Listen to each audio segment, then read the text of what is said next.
And wow, does it feel good to be back. Good Tuesday evening, sports junkies. How are we all doing as we come to you live from a cold, frigid state of New Jersey with a lot to hone in on this mini edition of the Sports Buzz as we bring you passionate sports talk for the hardcore fan as the 2024 NFL football season has concluded. We got through Black Monday, and we anticipate a great postseason coming your way. And in the New York metro area, this past 2024 NFL season was anything but exciting, as you had the Giants, who really, since the Coughlin era ended, have become a laughingstock in the National Football League. And you have the New York Jets on the AFC side of things, who have ultimately just been an utter embarrassment for an extremely long time. And every time they go out there and try and make a promising move for an eager fan base that is desperate to win right away, it always seems to backfire, and it has backfired, as Aaron Rodgers, who joined forces with the Jets 2 seasons ago, season-ending injury year 1, and then this year it was anything but exciting for Aaron Rodgers. I get he had some good stats. I get that, he has that big playability. I get that he's a future Hall of Fame quarterback. I get he won a Lombardi trophy with the Green Bay Packers, but New York has not been friendly to Aaron Rodgers, and New York has not been friendly to the New York Jets, as both football franchises here in the tri-state area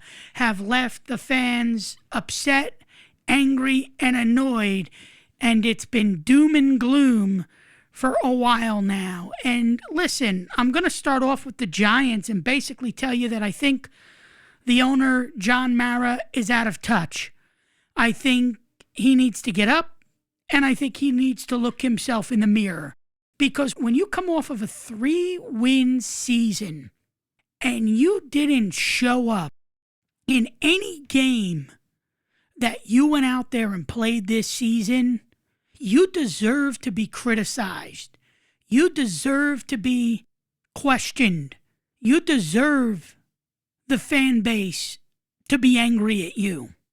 And the idea that John Mara is going to think that Joe Schoen and Brian Daboll are the right guys at the moment to lead this team for another year after the results the last 3 years have shown this team going into a downward spiral.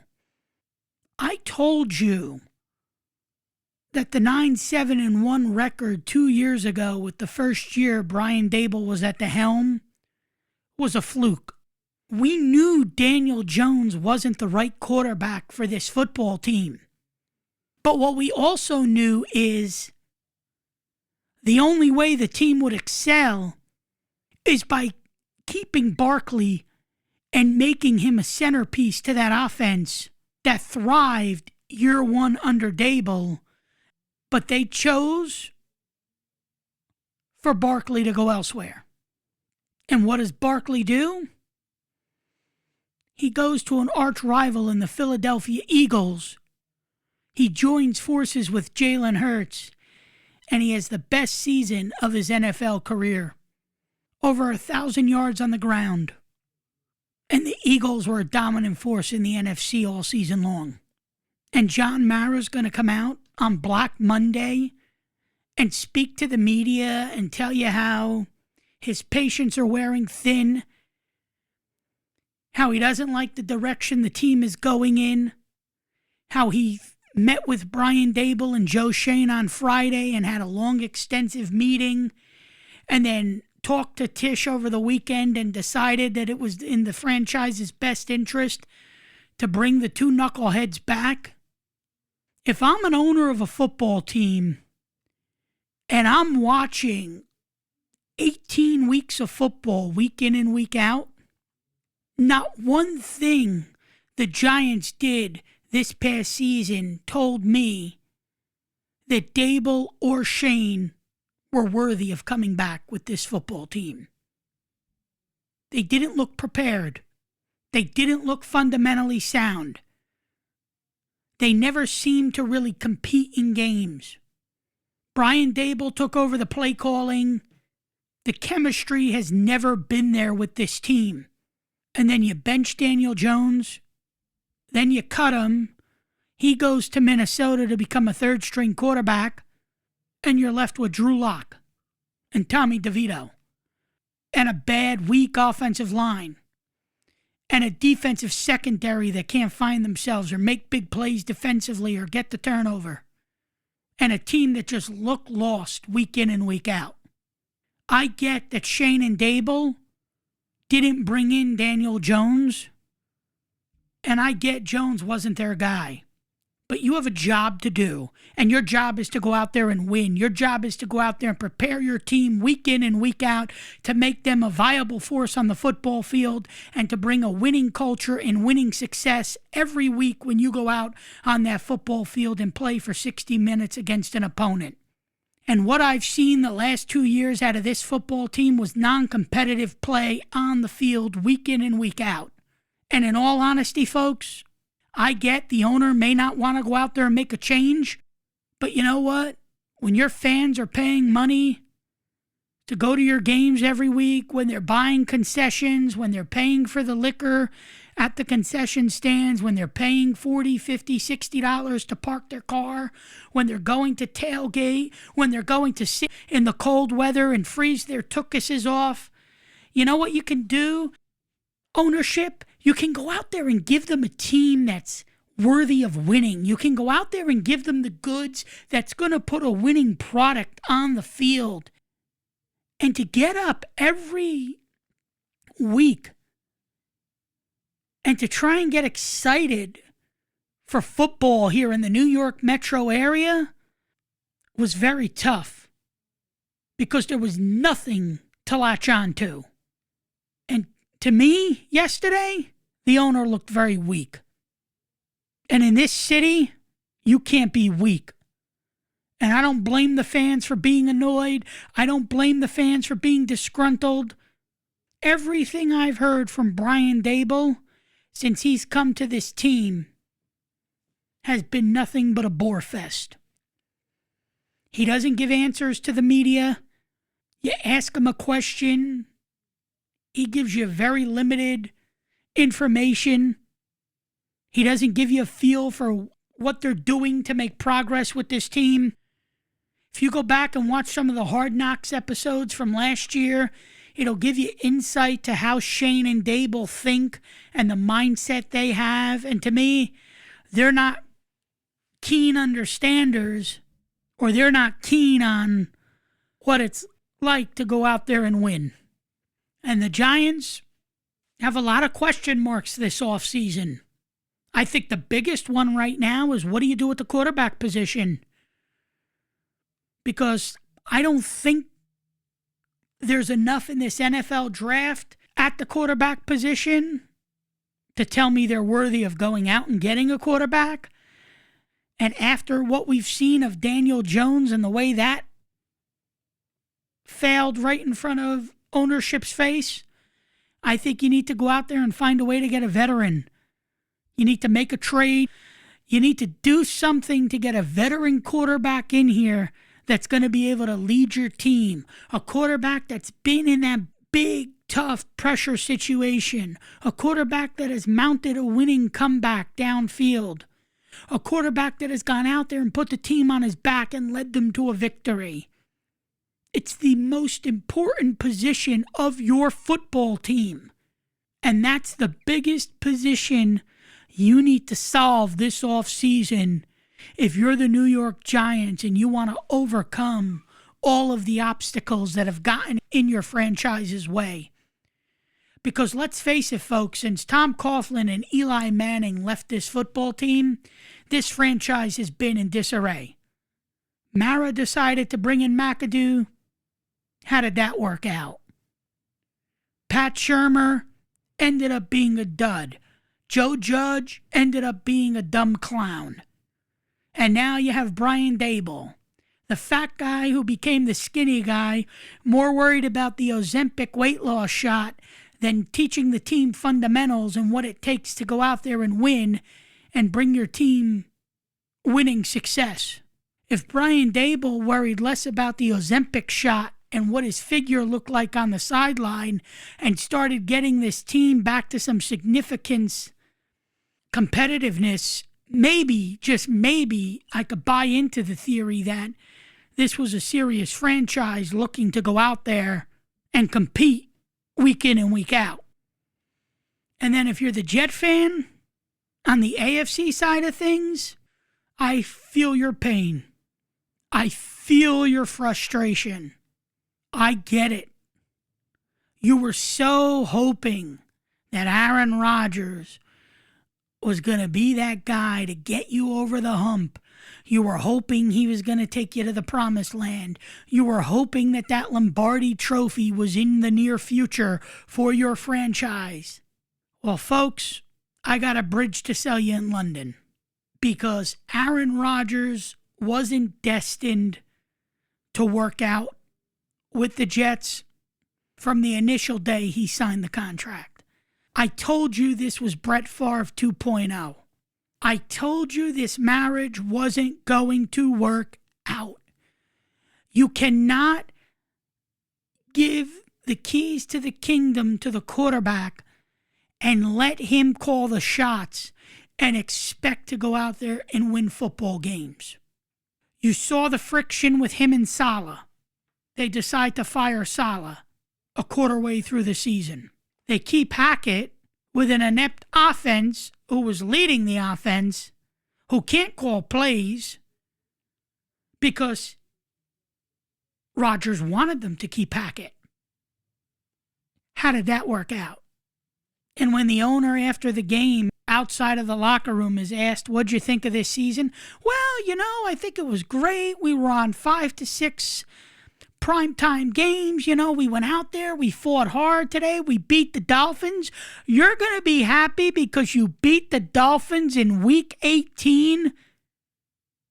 You're going to be happy because your team embarrassed themselves on national TV in the 5 or 6 games that Roger Goodell decided to slot them in at for NFL primetime matchups?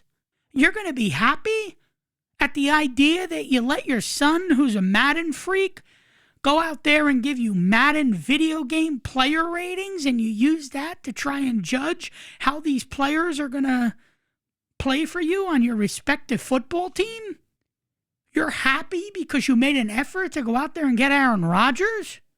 I mean, I get it's tough to run a business, folks, but these NFL owners are lost. They are lost with the product they're putting on the field. You have Robert Kraft getting rid of Bill Belichick, telling you that Gerard Mayo is the up-and-coming for the New England Patriots and the next best thing since sliced bread. And 20 minutes after his victory on Sunday, he goes and fires Gerard Mayo and says, well, I apologize, things didn't work out. You had Bill Belichick with 2 interviews with the Atlanta Falcons this past offseason prior to the start of 2024 kickoff in September, meeting with Arthur Blank in Atlanta. The last meeting was on his yacht. Belichick making up the whole, scheme of how he's going to go out there and bring the Falcons back to the promised land, and he's the right guy for the job. And then you have 2 people in the front office say, no, we don't want Bill. We're going to pass on him. We'll go out and we'll get Raheem Morris because, boy, he's really appealing. What has he done? You let Bill Belichick go to ESPN and make himself a media personality only to sit there and give you the middle finger and sign a contract with the University of North Carolina to take his talents to college football. And every owner now in the NFL looks like a complete incompetent idiot because the biggest name out there you had a chance to go and get, and you let him sit out to bring in inexperienced coordinators or guys who can't coach in the position. When is enough enough? I get Belichick isn't an offensive guy. I get Belichick isn't a guy that's going to really, go out there and retool the quarterback position. But did you ever think if you got him a veteran quarterback that he's the best guy for X's and O's to go out there and win you a football game and maybe get you to that Super Bowl, maybe just get you that Lombardi trophy that you've been dying for? Maybe he just gives you a little bit of an array of hope. Maybe he gives a little solace to the fan base that better days are ahead, that we're on a winning trajectory now. This guy just isn't a coach. He's an institution when it comes to the National Football League. And you told that institution, who has Lombardi trophies, to take a hike. No, we like the youth. We want to go with coordinators. We want to go with guys who have been great offensive coordinators and have retooled the quarterback and have made some great names for themselves as an assistant coach elsewhere. Well, boy, how has it worked out at the head coaching position? Because Josh Allen in Buffalo looks to be exceeding just as good, if not better, than when Dable was calling the shots as the offensive coordinator and Allen was going out there and playing great football. He's still playing great football at the quarterback position, but Brian Dable, who we thought was the genius behind the remarkable play of Allen, has been an utter embarrassment on the sideline for the New York Giants when it comes to leadership and coaching. And with the Jets, I don't think we will ever see this team come out of the gutter and be anywhere near a significant storyline as long as Woody Johnson is owner. Because he doesn't know what he's doing. If he knew what he was doing, he'd be in the postseason. If he knew what he was doing, Aaron Rodgers would have went out there and at least given you some fun games. And I can't put the whole blame on Aaron Rodgers, but you had the pieces. You had Lazard. You had Adrian Amos. You had Devontae Adams. You had some key guys there. You had the tools in place to go out there and win. But you had bad coaching. And that's why you were left with a 5-12 record to end the 2024 season. And I don't think Aaron Rodgers is going to come back. I don't think he wants to come back. And you know what? I don't think the Jets need his ego. Because I do believe he was a distraction. I do believe that he had too much say in what went on in the everyday operations in Florham Park regarding the on-field personnel and the on-field decision-making with this team. He was brought in to be a quarterback and win. His job was to go out there and excel for 60 minutes on the football field and lead his team to victories. He had a few good games this past season, but to sit there and say that he was the right guy for this team would be tough to take for anyone listening on the other end. Because I told you before he came here that it wasn't going to work out. And I told you that he wasn't going to be the difference maker that was going to make or break the New York Jets' success of going to a postseason or possible Super Bowl appearance. There's a lot of owners in this league that left their respective fan bases Sunday night in disbelief as to what they watched for 18 weeks on the football field. And with the Dallas Cowboys, when you have an owner who wants to have say in everyday decision-making, when you have an owner who also wants to be the general manager, when you have an owner who wants to be involved in every media post-game press conference outside the locker room after every game, you're going to have your problems year in and year out. And we know the Cowboys are a big brand. We know they're a big team. We know the star on the helmet is a very appealing facet to many who watch this sport week in and week out. But the bottom line is Jerry Jones hasn't been able to go out there and give you excitement to watch on a week in, week out basis. Prescott's an okay quarterback. He's not great. We know Micah Parsons is your star-studded defensive player. We know you have a few pieces offensively that can be big playmakers, but you've had some question marks with Mike McCarthy. We know he's got the one Super Bowl with Aaron Rodgers and the Green Bay Packers. We get that. But he's been a head coach that has had trouble finishing games, that has had some bad decision-making late in games with clock management, and that got embarrassed last year in the postseason by the Green Bay Packers at home in Arlington. You would assume that Mike McCarthy will come back next year.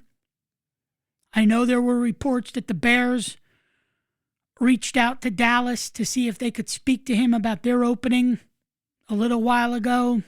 ESPN.com reported that the Cowboys denied the Bears' request. So that's telling me right there that Jerry Jones is more than likely leaning towards bringing Mike McCarthy back. I mean, listen, he's a veteran coach. He's got a resume. He's got a solid background. He's got a Super Bowl title. I can be a little lenient with Mike McCarthy because he's proven that he can win when he has to. And he's proven that when he has the right players and the right personnel, he can make it work and the team can be successful. So something tells me Jerry's going to give him another season. Something tells me McCarthy will be back in Dallas. I was shocked Bill Belichick went to the University of North Carolina because, as I said earlier, Bill Belichick is not only a head coach, he's a legend in the National Football League. And he changed the brand of winning football for over a decade. And I get Tom Brady was a big part of that success in New England. And then Brady went on and won a Super Bowl with the Bucs and proved he could do it without Belichick tied to him. And we know Bill Belichick is itching to get back to the NFL and prove that he could win one without Brady. So I think he is going to be a great fit for the University of North Carolina. I think he's going to bring some of his NFL style to the collegiate level. We're going to have to see how that meshes, because you're not dealing with pros where you can get away with talking down to them, where you can get away with certain words you use during a game. You're dealing with kids here. You're dealing with kids who are going out there and studying, but also trying to be a great athlete to hopefully get to the NFL draft and get to an NFL team and make some big-time money at the pro level. I have a feeling this is going to work out very well for Bill. I predict that within 3 years, he will deliver a national championship to the North Carolina Tar Heels. He'll leave North Carolina. He'll go back to the NFL for a short stint, and he'll win a Lombardi trophy. Because I think he's still hungry. I think he still has a lot left in the tank. And I think he used his free time this season to not only dissect what was going on in the NFL, but to use his son's defensive coaching stint at the University of Washington to make him familiar with the college game and to see how he can translate what he's done at the NFL level and bring that over the collegiate side for lasting winning success. And something tells me he wouldn't have gone to North Carolina if he didn't think he could put them on the map. And when you think of the University of North Carolina, we think of Tar Heel basketball. We think of Roy Williams and the glory days of Tar Heel basketball. Nobody really thinks of football. Bill won't change that overnight. He may never change it to being more about football than basketball, but he may very well make a statement that they're a fierce team on the college football landscape. You know they're going to be competitive. You know they're going to sell out every game at home. And you for sure know that when his team kicks off at the end of August to start their season for ACC play, you're going to turn on the television set and you're going to watch the man with the torn sweatshirt go to work coaching his football team. Whether you're a Tar Heel fan, a college football fan, or an NFL football fan, your television set will be on for Bill Belichick's first game on a collegiate sideline leading the Tar Heels football program. We are 5 weeks away from spring training. If you're a Met fan, your optimism is extremely high. For this team to go out there and do what they did last season and fight the Dodgers for 6 straight games in a National League Championship Series, and to go out there and surprise everybody, including me, who back in May didn't give the manager a chance, threw the owner under the bus, thought the team was on a downward spiral and never going to come out of it. Boy, was I wrong. Boy, was I wrong. And boy, did I enjoy every minute of watching this team in the latter part of this past summer and the postseason. It was a fun ride and a fun time to be a New York Met fan. And you got an early Christmas gift from Uncle Stevie, the owner, this year, as you went in your bag of tricks and you lured Juan Soto from the Yankee pinstripes and you brought him to Queens, as you will try and resurrect him and hope that he can help bring the Mets a World Series championship and a ticker-tape parade down the Canyon of Heroes.